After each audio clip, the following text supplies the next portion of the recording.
블레셋 사람들과 이스라엘이 싸우더니 이스라엘 사람들이 블레셋 사람들 앞에서 도망하다가 길보아 산에서 죽임을 당하여 엎드러지니라. 블레셋 사람들이 사울과 그 아들들을 추격하여 블레셋 사람들이 사울의 아들 요나단과 아비나답과 말기수아를 죽이고 사울을 맹렬히 치며 활 쏘는 자가 사울에게 따라 미치매 사울이 그 쏘는 자로 말미암아 심히 다급하여 사울이 자기의 무기를 가진 자에게 이르되 너는 칼을 빼어 그것으로 나를 찌르라. 할례 받지 못한 자들이 와서 나를 욕되게 할까 두려워하노라. 그러나 그의 무기를 가진 자가 심히 두려워하여 행하기를 원하지 아니하매 사울이 자기 칼을 뽑아서 그 위에 엎드러지니 무기 가진 자가 사울이 죽는 것을 보고 자기도 칼에 엎드려져 죽으니라. 이와 같이 사울과 그의 세 아들과 그 온 집안이 함께 죽으니라. 골짜기에 있는 모든 이스라엘 사람이 그들의 도망한 것과 사울과 그의 아들들이 다 죽은 것을 보고 그 성읍들을 버리고 도망하매 블레셋 사람들이 와서 거기에 거주하니라. 이튿날에 블레셋 사람들이 와서 죽임을 당한 자의 옷을 벗기다가 사울과 그의 아들들이 길보아 산에 엎드러졌음을 보고 곧 사울의 옷을 벗기고 그의 머리와 갑옷을 가져다가 사람을 블레셋 땅 사방에 보내 모든 이방 신전과 그 백성에게 소식을 전하고 사울의 갑옷을 그들의 신전에 두고 그의 머리를 다곤의 신전에 단지라. 길르앗 야베스 모든 사람이 블레셋 사람들이 사울에게 행한 모든 일을 듣고 용사들이 다 일어나서 사울의 시체와 그의 아들들의 시체를 거두어 야베스로 가져다가 그곳 상수리나무 아래에 그 해골을 장사하고 7일간 금식하였더라. 사울이 죽은 것은 여호와께 범죄하였기 때문이라. 그가 여호와의 말씀을 지키지 아니하고 또 신접한 자에게 가르치기를 청하고 여호와께 묻지 아니하였으므로 여호와께서 그를 죽이시고 그 나라를 이새의 아들 다윗에게 넘겨주셨더라. 기도하겠습니다. 하나님, 족보에 대한 기록을 끝내고 이제는 이스라엘 왕조의 아침의 빛을 가져왔던 이 다윗 왕조에 대한 이제 말씀으로 들어가려고 합니다. 하나님, 그러나 다윗이 그냥 태어난 것이 아닙니다. 하나님, 다윗이 공짜로 왕이 된 것이 아닙니다. 하나님, 그가 왕이 되기까지, 그리고 하나님 아버지 앞에서 인정받는 주의 종이 되기까지 얼마나 많은 대가를 치르고 또 얼마나 많은 인내를 했는지 오늘도 우리가 묵상하고자 하오니 하나님 아버지, 정말 이 다윗에 대한 기록들을 보면서 온전히 주의 마음에 합한 왕들이 되게 하여 주시고 정말 왕같은 제사장으로 설 수 있도록 주님께서 오늘도 이 말씀을 사용하여 주시옵소서. 주님, 오늘 이 새벽에도 말씀을 듣겠습니다. 말씀하여 주시옵소서. 예수님의 이름으로 기도합니다. 아멘. 자, 이제 오늘부터 역대기의 말씀은 이 구체적인 사건에 대한 기록으로 들어갑니다. 그런데 늘 말씀드리지만 이 역대기의 초점은 다윗 왕이에요. 왜냐하면 다윗의 존재 자체가 회복의 상징이고 하나님이 이루고자 하는 나라의 상징이기 때문이에요. 그런데 이 다윗의 등장이라는 회복이 있기 위해서 오늘 반드시 먼저 있어야 되는 게 있습니다. 그게 뭐냐면 심판이 있어야 돼요. 다윗이 나기 위해서는 사울이 심판받아야 돼요. 여러분, 언제나 회복의 순서는 이렇게 되는 겁니다. 만약에 하나님이 하시는 구원의 일을 말하면서 사울의 심판만 말하고 다윗의 회복은 말하지 않는다, 그러면 그게 바로 사도 바울이 그렇게 싫어했던 그 율법주의예요. 그러니까 이제 어떤 분들 보면 날마다 심판만 얘기하는 분들이 있어요. 회복이 없어요. 그런데 반대로 심판은 말하지 않는데 다윗의 회복만 말한다. 그러면 바로 그게 구원파라는 그 이단이에요. 언제나 이 구속사가 말하는 게 뭐냐? 심판과 회복은 동전의 양면이라는 거예요. 하나님께서 우리를 심판하시는 이유가 뭐냐면 사울을 다윗 되게 하시려고 심판을 보내신다는 거죠. 그래서 회복 스토리의 시작은 사울의 심판으로 시작이 돼야 됩니다. 여러분, 마찬가지입니다. 여러분, 우리가 회복돼야 됩니다. 그것이 우리를 향한 하나님의 목적이에요. 그런데 그 전에 반드시 있어야 되는 게 뭐냐? 우리 안에 있는 사울이 심판을 받아야 돼요. 그래야 내 안에서 다윗이 태어나는 거예요. 그런데 제가 오늘 말씀의 내용을 보면 이 성경의 기록은 야, 진짜 신기하고 신비롭구나 라는 걸 알게 되는데요. 여러분께서도 오늘 저와 함께 이 말씀을 묵상하다 보면 하나님이 행하시는 구원의 일이 참 신기하다는 것을 알게 됩니다. 자, 오늘은 이 바울이 이 길보아 산에서 최후를 맞이하는 기록으로 시작을 합니다.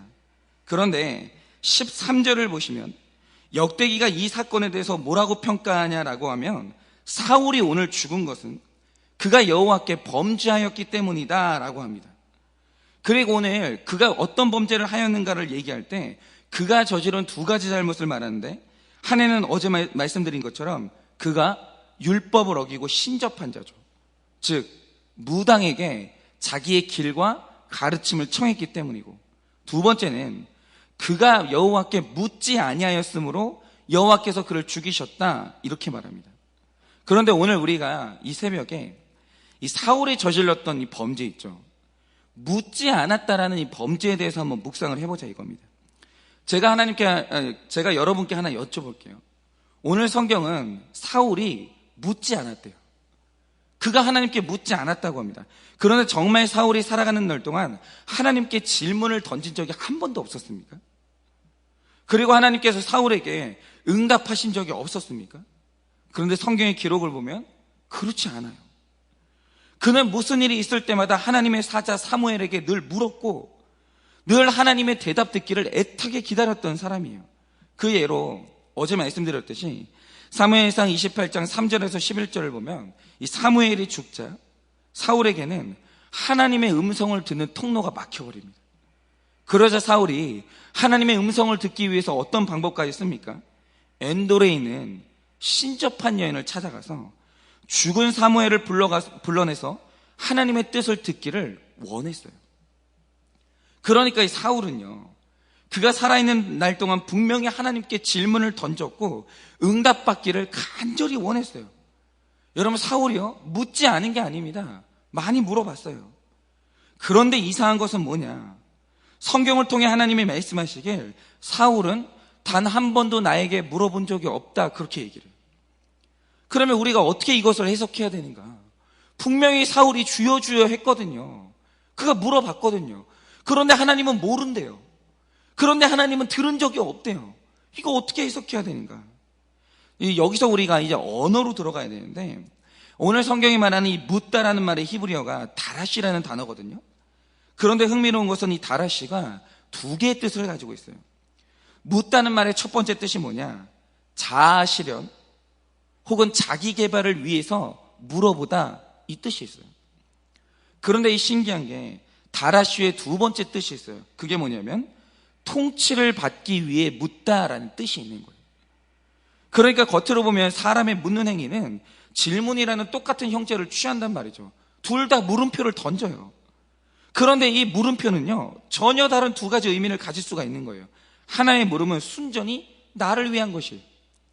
내가 도움을 얻고 내가 개발되고 내가 성장하기 위해서 물음표를 던지는 거죠. 그런데 또 하나의 물음은 뭐냐면 상대를 섬기기 위해서 질문을 던질 때가 있다라는 거죠. 뭘 원하십니까? 제가 어떻게 해야 합니까? 당신이 기뻐하시는 것은 무엇입니까? 상대의 통치를 받기 위해서 묻는 이 물음표가 있다라는 거예요. 그런데 여기서 하나님이 원하시는 다라시가 뭐겠습니까? 하나님의 통치를 받기 위해 던지는 물음. 그 다라시가 하나님이 원하시고 기뻐하시는 물음표라는 거예요. 그런데 사울이 일평생 던졌던 질문의 성격이 뭐겠습니까? 그는 통치를 받기 위해서 묻는 게 아니라 자아 실현, 자기 개발을 위해서 필요할 때만 그는 질문을 던졌다라는 거예요. 내가 궁금할 때만, 그 의문을 풀기 위해서만 이 물음표를 던진 거예요. 그래서 일평생 사울에게 나타나는 현상이 뭐냐라고 하면, 하나님이 나에게 도움을 주신다, 하나님의 말씀이 나에게 보탬을 준다, 승리의 길을 알려준다, 언제나 오케이예요. 여러분, 그때만큼은 그가 얼마나 하나님께 묻고 하나님을 얼마나 환영하는지 모릅니다. 그래서 사울이 가장 좋아하는 하나님의 위치가 어딘지 아십니까? 하나님께서 내 뒤를 든든히 받쳐주신다거나, 하나님이 내 옆에서 동행하시며 나를 외롭지 않게 하신다. 사울은요, 그 위치를 정말 좋아해요. 내 뒤, 내 옆에. 그런데 사울이 몸서리치게 싫어하는 하나님의 위치가 어딘지 아십니까? 누가 자기 앞에 있거나 훨씬 더 싫어하는 건 누가 자기 위에 있는 걸 사울은 못 참아요. 그 이상해요. 그러니까 사울이 다윗과 잘 지냈을 때 그렇게 했던 이유가 뭐냐면 다윗이 사울이 좋아하는 위치에 있었을 때 그렇게 좋아했어요. 다윗이 사울의 뒤에 있거나 혹은 다윗이 사울 밑에 있는 한 다윗은 사울과 싸울 일이 없었습니다. 심지어 자기 딸도 줄 정도로 좋아했어요. 그런데 어느 날 다윗이 자기 앞에 서는 거예요. 그러자 사울이 그 위치 때문에 그를 죽이려고 합니다. 그러니까 사울이 다윗을 죽이려고 한 이유는 다윗의 인격이 싫었던 게 아니라 다윗의 위치가 싫었던 거예요. 위치가 바뀌는 걸 못 참아요. 왜냐하면 사울은 지고는 못 사는 베냐민 족속이거든요. 여러분, 이거는 누구에게나 나타나는 거예요. 여러분, 사무엘이 누굽니까? 변방에 있던 사울을 발탁해서 왕으로 세워준 은인이 사무엘이에요. 그럼 사무엘이 사울의 은인이요 스승 아닙니까? 그런데 어느 날 사무엘이 사울에게 와가지고 그의 위에 선 다음에 그를 꾸짖어요. 그런데 그때 성경의 기록에 따르면 사울이 자기 위에 서서 꾸짖는 사무엘에게 단 한 번도 잘못했다는 말을 하지 않아요. 그런데 이런 기질은요, 이스라엘의 왕이 되기에는 치명적인 결점인 거예요. 왜냐하면 다른 나라는 우상이 그렇게 많아도 그 나라의 왕보다 서열이 높은 신이 없어요. 언제나 모든 이방 나라의 서열 1위가 누구냐면 인간 왕이에요. 언제나 그 나라의 모든 우상들은 그 나라의 왕을 떠받들어주는 존재일 뿐이지 왕이 언제나 서열 1위예요. 그런데 이스라엘은 그런 나라가 아니에요. 이스라엘에서 인간 왕은 언제나 서열 2위예요. 언제나 이 나라의 서열 1위는 하나님이시고 이미 그 나라는 하나님의 말씀과 뜻이라는 길이 정해진 나라예요. 그래서 이스라엘에서 왕이라는 직분은 어떤 성격을 가지냐? 가장 위에 계신 하나님의 뜻을 실행하는 일종의 사무총장이에요. 그런데 사울의 이 장애에 가까운 결점이 뭐냐? 그는 누가 자기 위에 서는 것을 참지 못하는 사람인데 심지어 그 대상이 하나님인 것도 못 참아요. 누구라도 자기 앞이나 자기 위에 있는 걸 못 참아요. 그렇기 때문에 사울은 주도적인 결심도 잘하고 실행도 잘해요. 그런데 통치받는 자만 할 수 있는 행동이죠. 순종은 죽어도 못해요. 다 할 수 있는데 사울은 순종이 안 되는 사람이에요. 그러면 우리가 여기서 가장 중요한 이 주제를 하나 다뤄야 되는데 그게 뭐냐? 지금 이 사울에게서 통치받는 자의 증거인 순종이 안 나오고 있는데 지금 이게 순종이 안 되는 걸까요? 순종을 안 하는 걸까요? 이거 굉장히 중요한 문제예요. 여러분, 지금 이 질문은 말장난이 아니고요, 한 사람의 구원을 가르는 핵심적인 질문인데요, 여러분이 생각하실 때 순종이 안 되는 게 문제일 것 같으세요? 순종을 안 하는 게 더 문제일 것 같으세요? 여러분, 답이 뭔지 아십니까? 순종은요, 안 하는 것보다 순종이 안 되는 게 훨씬 더 절망적인 시그널이에요. 왜냐? 구원받은 택자라도 누구나 잠시 교만에 빠지거나 시험에 들거나 지칠 대로 지쳐서 탈진하면 하나님의 말씀을 들어도 순종을 안 할 때가 있어요. 누구나 그럴 때가 있어요. 예를 들어서 광야에서 목동으로 살던 모세에게 내 백성을 구원하라는 하나님의 말씀이 임해요. 그런데 모세는 분명히 택자가 맞거든요. 맞는데 순종을 안 해요. 처음에 안 하죠. 거절하죠. 왜입니까? 하나님의 오랜 침묵 때문에 모세가 삐진 거예요. 그렇죠. 여러분, 우리가 하나님께 삐질 때가 있어요. 택자인데 택자라도 하나님한테 섭섭할 때가 있어요. 그러면 택자도요, 그 뿔이 나가지고 순종을 거부할 때가 있어요. 여러분, 요나는 어떻습니까? 그도 하나님의 뜻을 아는 택자였어요. 그런데 말씀이 들렸는데 순종을 안 하는 거예요. 얼마든지 그럴 수 있다라는 거예요. 그런데 왜 순종을 안 하는 것보다 순종이 안 되는 게 절망인지 아십니까? 여러분, 이 자폐증이라는 병명 들어보셨죠? 여러분, 이 질병을 안고 태어난 아이는 부모님이 아무리 말을 해도 통제가 안 돼요. 그런데 이 아이들은 통제를 안 받는 게 아니라 통제받는 게 안 돼요. 안 하는 게 아니라 안 되는 거예요. 왜냐하면 들리는 말을 뇌로 전달하는 기능이 약해요. 그거는 질병의 문제인 거예요. 그 기능이 없거나 약해진 채로 태어났기 때문에 여러분 그 아이들이요, 안 하는 게 아니고 거절하는 게 아니고 안 되는 거예요. 뭐 어쩔 수가 없는 거죠. 그런데 여러분 생각을 해보세요. 사람이 아무리 하나님의 음성을 들어도 순종을 거절하는 게 아니라 순종이 안 되는 사람들이 있어요. 인격의 문제가 아니고 안 돼요. 들리는 말씀이 순종으로 전달이 안 돼요. 그 이유가 뭔지 아십니까? 거듭나지 않아서예요. 이 치명적인 문제예요. 여러분, 거듭난다는 것은 강팍한 마음이 새로운 부드러운 마음으로 바뀌는 거거든요. 여러분, 누구라도 하나님께서 주시는 거듭난 새 마음을 주셔야 들린 말씀이 순종으로 연결돼요. 그건 이 방법 하나밖에 없어요. 그래서 순종을 한다는 것은 내 의로움이 아니라 하나님의 전적인 은혜인 거예요. 이거는 그 마음을 받아야 할 수 있는 거예요. 적용은 마음에 있어야 되는 거예요. 그런데 거듭난 새 마음을 받지 못하면 어떻게 되는가? 들어요. 말씀이 들려요. 들을 수 있어요. 그런데 이게 순종으로 연결이 안 돼요. 삶으로 안 나타나요. 그러니까 이건요, 안 하는 게 아니라 안 되는 거예요. 그래서 여러분, 불신결혼하지 말라는 말이 그 뜻이에요. 여러분, 불신자인 내 배우자가 하나님의 뜻대로 살지 못할 때 그게 인격의 문제나 의지의 문제 같습니까? 아니에요. 여러분, 불신자 중에서도요, 내 가정의 평화를 원하는 사람들이 있어요. 나도 내 아내가 너무 원하니까 하나님 믿고 싶은 사람들이 있어요. 그런데 안 되는 사람들이 있어요. 아니, 믿고 싶은데 안 믿어지는 걸 어쩌라는 거예요. 아니, 나도 하나님 뜻대로 살고 싶은데 교회만 오면 졸리는 거예요. 자기도 되게 답답해요. 왜 그런지 아십니까? 거듭나지 않은 거예요. 하기 싫은 게 아니라 안 되는 거예요. 여러분, 거듭남이 없는데 순종을 어떻게 합니까? 주님이 주신 새 마음이 없는데 그 순종을 어떻게 할 거예요? 안 되는 거예요. 여러분, 사람의 설득이나 협박으로 또 도움으로 여러분 이게 될 수 있는 게 아니에요. 그런데 한 사람의 이 불순종의 성격을 정확히 분별할 수 있는 방법이 있어요. 이게 구원받은 사람인데 안 하는 건가? 아니면 거듭나지 못해서 안 되는 건가? 이게 분별할 수 있는 하나님의 도구가 있다는 거죠. 근데 그게 뭐냐? 그게 바로 고난이에요. 여러분, 오늘 말씀이 여기가 신기한 게요, 지금 사울이 당하는 이 고난에 대한 기록을 보자 이거죠. 오늘 사울이 블레셋과 싸우다가 길보아 산으로 도망을 갑니다.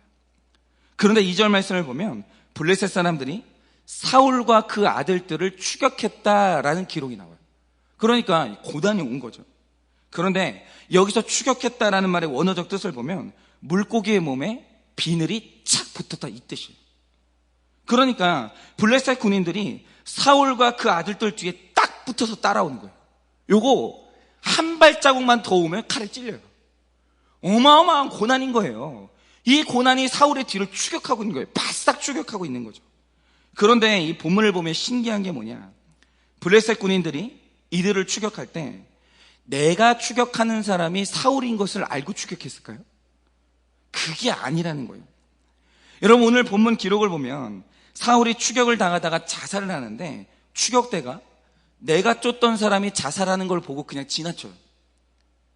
그리고 이틀 뒤에 전쟁이 끝나고 며칠 뒤에 거기를 수색하다가 거기 죽은 사람 중에 사울이 있다는 사실을 그때 발견해요. 그러니까 이 말 뜻이 뭐겠어요? 블레셋 군인들이 사울을 추격하던 당시에는 그가 왕족인 걸 알고 추격한 게 아니라는 거예요. 그러니까 이상한 게 전투를 하다 보니까 하필 누가 내 눈에 들어와요. 그래서 그냥 추격을 한 거예요. 왕인지도 모르고. 그러니까 이런 거죠. 재수가 없어도 이렇게 없을 수는 없는 거예요. 왜 하필 그 많은 사람 중에 내가 눈에 띄고 내가 추격을 당하고, 그래서 그 추격 때문에 사울이 자살로 내몰리는 거예요. 그런데 더 이상한 기록은 뭐냐, 3절을 보면 이 바싹 추격하던 활 쏘는 자의 활이 사울을 맞추거든요. 그런데 이 기록도 신기한 게 뭐냐면 활 쏘는 자가 사울을 맞춰야지라고 조준하고 쏜 게 아니라는 거예요. 여러분, 오늘 기록의 문법을 자세히 보면 활 쏘는 자는 아무데나 쐈어요. 조준을 하고 쏜 게 아니라 아무데나 쐈다라는 거죠. 그런데 공중으로 날아간 활이 사울을 찾아가요. 그게 오늘 본문의 강조점이에요. 쏜 자가 쏜 게 아니라 날아간 활이 하필이면 사울을 찾아가는 거예요. 그런데 역대하를 보면 이와 똑같은 장면이 나오는데요. 이 아합이 아람과 싸울 때 아람 왕이 명령한 게 뭐냐면, 너는 다른 사람과 싸우지 말고 오직 이스라엘 왕 한 명만 노려라, 이렇게 얘기를 해요. 그런데 이걸 알게 된 그 아합이 꾀를 하나 냅니다. 그게 뭐냐면 마치 자신이 병사인 것처럼 자기를 변장해요. 그리고 전쟁터를 나갑니다. 그래서 아람의 군대가요, 왕을 찾지 못해요. 아무리 찾아봐도 왕이 없는 거예요. 왜냐? 아합이 감쪽같이 변장을 했거든요. 그래서 안심하고 전투장에 있는데 기가 막힌 게 어떤 일이 일어납니까? 성경에 정말 이런 기록이 있어요. 한 사람이 무심코 생각 없이 그냥 활을 쐈어요. 아무나 맞아라 그러면서 쐈어요. 그런데 그 활이 하필이면 정확하게 아합한테 가서 딱 꽂히는 거예요. 그러니까 이상하죠. 상대는 내가 누군지도 몰라요. 나를 조준한 것도 아니에요. 그런데 하필이면 그 많은 사람 중에 나를 추격하는 거예요. 나를. 그리고 또 상대는 조준한 게 아니죠. 무심코 활을 쐈는데 그 활이 하필이면 그 많은 사람 중에 아합한테 가가지고 딱 꽂히는 거예요. 그런데 성경이 이렇게 이상하게도 나를 향해서 계속 겹쳐오는 이 고난을 뭐라고 말하는가? 이거는 하나님이 하신 일이라고 분명히 말해요. 여러분, 하나님이 계신 세상에서 우연은 없는 거예요. 여러분, 우연은요, 하나님이 말씀하시는 하나님의 가장 선명한 음성이에요. 의도가 없으면 고난이 안 와요. 그런 일은 있을 수가 없어요. 하나님이 뭔가 말씀하실 게 있어서 그 고난을 나한테 주시는 거예요. 여러분, 나에게 온 고난은요, 숨어있는 죄인을 정확히 찾아내시는 그 하나님의 사건인 거예요. 그런데 중요한 것은 뭐냐? 아무리 강팍한 사람이라도요, 택자는 이 고난이 오면 여기서 하나님의 음성이 들려요. 그게 날 찾아오신 하나님의 사건이라는 걸 알아요. 야곱이 그랬고 모세가 그랬고 요나가 그랬어요. 그들이 하나님의 음성을 계속 거절하는데 고난이 오는 순간, 아, 하나님이 나를 부르시는구나. 그들이 그걸 알아요. 들어요. 그리고 마음을 돌이켜서 다시 순종의 자리로 돌아가는 겁니다. 고난은 그런 거예요. 고난은요, 택자의 불순종을 순종의 자리로 바꿔놔요. 그래서 택자는 우연처럼 찾아오는 고난이 우연이 아니라는 걸 아는 거예요. 나를 향한 정확한 하나님의 섭리라는 걸 아는 거죠. 그런데 불택자는 고난이 와도 거기서 그 어떤 인격적인 흔적을 발견하지를 못해요. 여러분, 불택자에게 고난은요, 그냥 아프기만 할 뿐이고, 누구인지는 모르겠으나 누굴 향해서 원망이 될 뿐이고, 이가 갈리는 거예요. 여러분, 택자에게 고난은 그를 회개하게 만들고 성장하게 만들지만, 여러분, 불택자에게 임하는 고난은 그를 독하게 만들어요. 더 악하게 만들어요. 그래서 결국 거듭나지 않은 사울은 고난 중에 자살로 자기 생을 마감해요. 그런데 이 자살의 의미가 뭐냐라고 하면, 이게 바로 그가 불택자였다, 그가 거듭나지 못했다라는 도장인 거예요.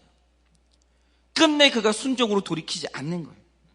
그러니까 오늘 에스라가 고난 중에 있는 백성에게 이 말을 하는 이유가 뭐겠습니까?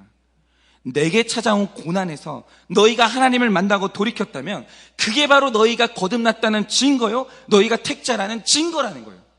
여러분, 오늘 말씀에 이 말씀을 듣는 청중이 누군지 아십니까? 70년 포로 생활을 했어요. 70년 포로 생활을 한 다음에 자기의 모든 우상을 다 버렸어요. 그리고 다시 이스라엘 땅으로 귀환한 사람들이에요. 유턴해가지고 다시 하나님의 나라로 돌아온 사람들이에요. 그런데 오늘 에스라는 그들을 향해서 하는 말이 뭐냐? 너희가 어떻게 돌아왔냐라는 거예요. 그 큰 고난을 겪었는데 어떻게 너희가 하나님을 원망하지 않고 회개로 나아왔냐라는 거예요. 이유가 뭐냐? 너희가 사울이 아니라 다윗이라는 거예요. 오늘 이 고난이 너희가 택자라는 것을 증거한다라는 거예요. 그러므로 너희는 오늘부터 다시 시작하라는 거예요. 회복의 자리에서 너희는 다윗으로 다시 일어날 수 있다라는 거예요. 순종이 그것을 가능하게 만든다라는 거죠. 여러분, 고난은요, 우연이 아니에요. 여러분, 우리의 삶 가운데 일어나는 이 고난은 우연이 아니에요. 여러분, 불택자에게 임하는 고난도요, 우연이 아니에요. 다 하나님이 한 번씩 주시는 기회인 거예요. 네가 택자인가 아닌가, 네가 거듭났는 거 아닌가, 여러분, 이것을 분별하고 드러내는 것이 바로 이 고난이라는 거예요. 회복을 위해서, 내 정체가 드러나기 위해서는 반드시 한 번은 이 고난이 있어야 되는 거예요. 여러분, 하나님이 정확히 쏘신 고난의 활이 내 안에 살아있는 사울을 명중시키면 바로 거기에서 다윗이 탄생하는 거예요. 그러니 여러분, 오늘 어떤 말도 안 되는 우연이 겹치고 겹쳐서 나에게 찾아왔습니까? 여러분, 하필이면 그 많은 사람 중에서 왜 칼이 나를 바짝 추격하고 있습니까? 여러분, 그것은 그 고난 속에서 내 회개를 받기 원하시는 하나님을 만나라는 거예요. 여러분, 바로 그때 우리 속에 있는 사울은 죽고 하나님의 통치를 사모하는 다윗이 회복되어서 다시 우리가 회복되고 다시 살아나고 순종으로 다시 한번 일어서는 역사가 우리 삶 가운데 있을 줄을 믿습니다.